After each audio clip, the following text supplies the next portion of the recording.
नमस्कार, मी साक्षी. न्यूज 24 सह्याद्रीमध्ये तुमचं स्वागत.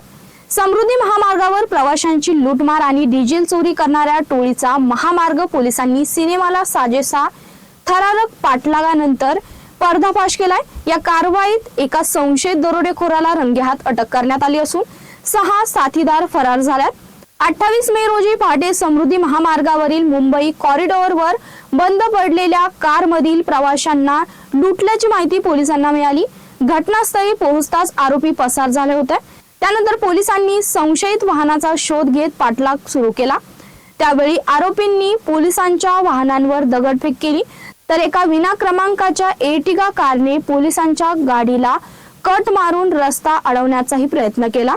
दरम्यान सकाळी पुन्हा एका ट्रक चालकाला मारहाण करून लुटल्याची माहिती मिळाल्यानंतर पोलिसांनी शोध मोहीम अधिक तीव्र केली.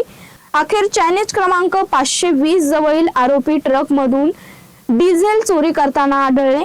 पोलिसांना पाहताच आरोपींनी तब्बल 180 किलोमीटर प्रति तास वेगाने कार पळवली.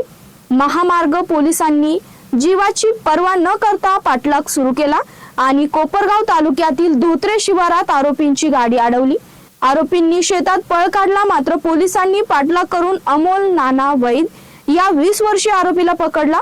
पोलिसांनी जप्त केलेल्या एर्टिगा कार मधून 385 लिटर डिझेल, धारदार चाकू, लोखंडी रॉड, डिझेल चोरीचं साहित्य आणि दगडफेकीसाठी वापरण्यात येणारे साहित्य जप्त केला. या प्रकरणाचा पुढील तपास कोपरगाव तालुका पोलीस करत असून फरार 6 आरोपींचा शोध सुरू आहे. महामार्ग पोलिसांच्या या धाडसी आणि शौर्यपूर्ण कारवाईचं सर्वत्र कौतुक होत आहे. या बातमीसह इथेच थांबतोय. तुम्ही पाहत राहा न्यूज 24 सह्याद्री.